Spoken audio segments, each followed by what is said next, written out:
Saudaraku, menjelang puasa Ramadan, bumbu dapur di Pasar Pagi Lawe Rutung, Kecamatan Lawe Bulan, Kabupaten Aceh Tenggara stabil, namun pembeli sepi.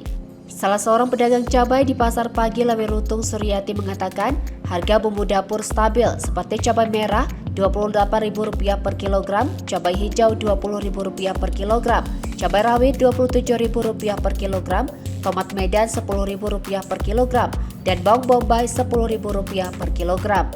Kata Suryati, saat ini kondisi harga di pasaran belum ada kenaikan, namun pasar sangat sepi karena tak ada pembeli.